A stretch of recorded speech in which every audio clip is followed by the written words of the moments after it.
In this video, we will discuss about various terms that are used in leveling. So leveling में ये सारे terms use किए जाते हैं. First is stations, then height of instrument, back sight, intermediate sight, foresight, change point, turning point, line of sight, line of collimation, disclosure, elevation, benchmark and reduce level. Okay? तो सबसे पहले हम लोग start करते हैं अब our first definition, stations. तो station क्या होता है? राइट, सो जैसे कि इस फिगर में दिखा रखा है, ये जो ब्राउन लाइन है दिस इंडिकेट्स नेचुरल ग्राउंड और ये हमारी टेरेन है. ठीक है, और इस टेरेन पे हमने जगह जगह पॉइंट्स मार्क कर रखे हैं और हमारा ऑब्जेक्टिव क्या है लेवलिंग का? To determine the elevation of these points. Right, so these points will be referred as stations. Okay, तो स्टेशंस वो पॉइंट नहीं है जहां इंस्ट्रूमेंट प्लेस किया जाता है. स्टेशन वो पॉइंट है जिसका एलिवेशन डिटरमाइन करना है. राइट, सो ये जो पॉइंट स्टेशन है, स्टाफ यहां रखा जाएगा. We will place staff over here. Right, और फिर उसके बाद उसकी रीडिंग ली जाएगी. ठीक है, so stations are the points on the earth surface over which a levelling staff is held to determine their elevations. So next term है height of instrument. So height of instrument क्या होती है? Height of instrument, instrument की height या horizontal line जो instrument से pass हो रही है, इस हॉरिजॉन्टल लाइन का elevation with respect to mean sea level. ठीक है, तो मतलब मीन सी लेवल से वर्टिकल डिस्टेंस, ये होता है आपका height of instrument. So height of instrument ground से वर्टिकल हाइट नहीं होती है, ये मीन सी लेवल के रिस्पेक्ट में होती है. Okay, so it is the elevation of the horizontal line passing through the instrument with respect to assume datum. Right, so जब हम अर्थ सरफेस पे हम लोग लेवलिंग परफॉर्म करते हैं तो उसमें डेटम हमारा क्या होता है? Mean sea level. Okay, so height of instrument is height above the mean sea level. So next term है हमारी back side, fore side and intermediate side. तो ये टर्म्स हम तब यूज करते हैं जब हम जो ऑब्जर्वेशंस हैं और या रीडिंग्स हैं उसको बुक करते हैं. बुक करना मतलब एक टेबुलर फॉर्मेट में उन रीडिंग्स को लिखना. ठीक है, सो बैक साइड क्या होता है? सपोज आपने इंस्ट्रूमेंट यहाँ इस्टेब्लिश कर दिया है. ठीक है, इंस्ट्रूमेंट यहाँ इस्टेब्लिश कर दिया, इसकी सेंटरिंग और लेवलिंग दोनों कर लिए, और ये डॉटेड लाइन क्या है? ये हॉरिजॉन्टल लाइन है. अब इस इंस्ट्रूमेंट पोजीशन से पहली रीडिंग उसको रेफर किया जाता है, उसको बोला जाता है बैक साइड. ठीक है, सो बैक साइड वो रीडिंग है जो किसी नोन एलिवेशन के ऊपर लिया जाता है. सो नोन एलिवेशन मतलब बेंचमार्क. राइट, सो बेंचमार्क के ऊपर जो रीडिंग ली जाती है उसको रेफर किया जाता है बैक साइड. ठीक है, अब इस इंस्ट्रूमेंट पोजीशन से आखिरी रीडिंग उसको बोला जाता है फोर साइड. राइट, और बैक साइड और फोर साइड के बीच में जो भी रीडिंग्स ले रहे हो, ठीक है, वो सारी रीडिंग्स उसको बोला जाता है इंटरमीडिएट साइड. तो यहाँ पर ए बी सी ये क्या है? ये स्टेशंस हैं. राइट, ये इंस्ट्रूमेंट पोजीशन है, ये स्टेशंस है.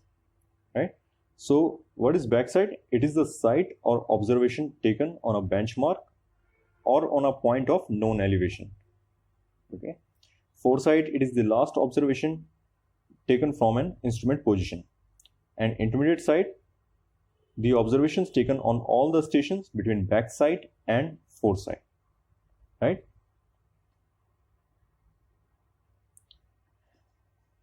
change point or turning point. So change point और turning point they both are same thing. Okay, तो किस point को आप change point रेफर करोगे? ये आपकी instrument position, first instrument position है. ठीक है, तो यहाँ पर आपने पहली जो रीडिंग है वो बैक साइड होगी, ये लास्ट रीडिंग आपकी इंटरमीडिएट साइड है, बीच में एक स्टेशन है ए, वो है आपकी ये इंटरमीडिएट साइड है और ये फोर्थ साइड है. राइट, अब इस पॉइंट के बाद हम फर्दर एलिवेशन नहीं ले पा रहे हैं क्योंकि टेरेन का जो एलिवेशन है वो ऊपर है, तो इसलिए हमें क्या करना पड़ेगा? ये इंस्ट्रूमेंट नेक्स्ट लोकेशन पे शिफ्ट करना पड़ेगा. राइट, अब किस पॉइंट के बियॉन्ड हमने शिफ्ट किया है? ये बी पॉइंट के बियॉन्ड किया है. ओके, तो इस बी पे हमारी जो लास्ट रीडिंग थी वो फोर साइड थी. अब पॉइंट शिफ्ट करने के बाद हम क्या कर रहे हैं? इसी बी पॉइंट पे दोबारा रीडिंग ले रहे हैं अब ये रीडिंग हमारी क्या होगी, बैक साइड, ठीक है, क्योंकि ये बैक साइड क्यों ले रहे हैं, ताकि हमारी ये हाइट ऑफ इंस्ट्रूमेंट आ जाए, ओके। तो बी हमारा क्या है, turning point, right, turning point और चेंज पॉइंट। फिर उसी के बाद अगर हम सी पे हम आखिरी रीडिंग लेते हैं फोर साइड, और इसके बाद इंस्ट्रूमेंट को शिफ्ट कर देते हैं न्यू लोकेशन पे, तो ये जो पॉइंट है सी पॉइंट, इसी पे हम वापस बैक साइड लेंगे, ठीक है। तो सी हो जाएगा हमारा turning point 2, okay. So what is change point and turning point? Point beyond which an instrument is shifted to another location, right. और सेकेंड प्रॉपर्टी है both back side and fore side are taken on that point, right. So B is our turning point 1 and C is our turning point 2.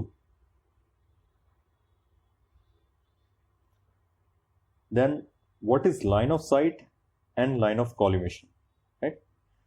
So line of sight and line of collimation both are imaginary lines passing through the optical center of the objective lens and intersection of the crosshair, right? So generally ये हमारा जो instrument है, ये telescope है उसका, right, और ये वाला पोर्शन ये आई पीस है जहाँ से हम ऑब्जर्वेशन देखते हैं, ठीक है।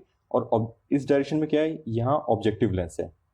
तो इमेजिनरी लाइन जो क्रॉस एयर से पास कर रही है, क्रॉस एयर कहाँ, यहाँ पर क्रॉस एयर आपका, राइट। तो इमेजिनरी लाइन जो क्रॉस एयर के सेंटर से पास कर रही है और ऑब्जेक्टिव लेंस के सेंटर से निकल रही है, तो ये जो इमेजिनरी लाइन है ये हमारी लाइन ऑफ साइट है, right.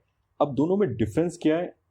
Line of sight will be called as line of collimation if the line of sight is perfectly horizontal. जब line of sight horizontal होगी तो उस केस में वो line of sight को बोला जाता है line of collimation. Okay, so if the line of sight is horizontal, then it is referred as line of collimation.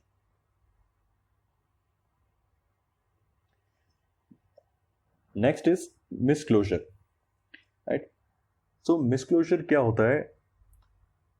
Generally जब भी हम लेवलिंग करते हैं, right, so we establish the instrument over here,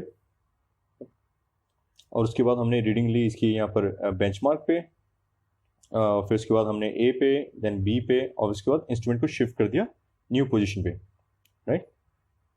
और फिर दोबारा हमने प्रीवियस पॉइंट पे रीडिंग ली बैक साइड, और फिर उसके बाद फोर्थ साइड ली।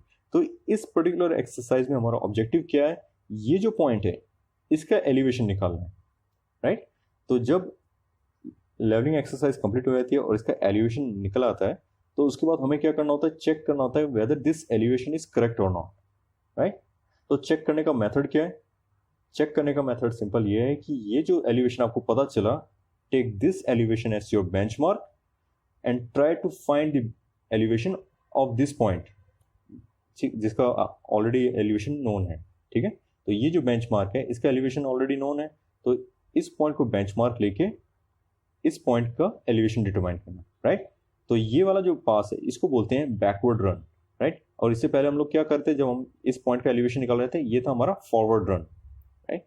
तो जब हम इसको बेंचमार्क लेके चलते हैं और इसका एलिवेशन डिटरमाइन करते हैं, then we check what is the difference between actual elevation and calculated elevation, right? If the difference is 0, then there is no misclosure, and if there is a difference, then we determine the magnitude of that difference. तो इस case में actual जो benchmark था वो suppose 100 metre, right, और calculate करने पे क्या आया 100.12, तो इस केस में मिसक्लोजर कितना है?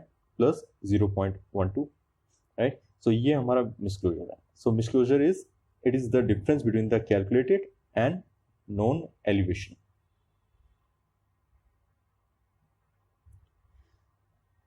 Okay, so elevation, benchmark and reduced level, right? तीनों में क्या डिफरेंस है? Elevation, benchmark and reduce level, ये तीनों ही vertical distance above the mean sea level या above the assume data, right. अब डिफरेंस क्या है? कोई भी पॉइंट जिसका सपोज ये जो जहाँ कर्सर आप देख रहे हो, ठीक है, ये पॉइंट है और इसका एलिवेशन ऑलरेडी दे रखा है 400 metre above mean sea level, right. तो ये जो पॉइंट है ये जस्ट एलिवेशन है, right. And if you are taking this point as a reference point for your levelling, then that point will be called as benchmark, okay। So that point will be referred as point of known elevation, और इस benchmark को use करके आप unknown points का elevation find करोगे, right. So those unknown points will be referred as elevation of those unknown points will be referred as reduced level, right? So दोनों में difference क्या है? बेंचमार्क होता है नॉन एलिवेशन और रिड्यूस लेवल उन पॉइंट्स को रेफर किया जाता है जिसका एलिवेशन अननोन होता है, ओके। तो जैसे A point, B point, C point पर आपने एलिवेशन निकाला तो उसको ऐसा बोला जाएगा reduce level of A, reduce level of B and reduce level of C, okay. So ये है elevation, benchmark and reduce level, right? So thanks for watching this video. I'll see you next time.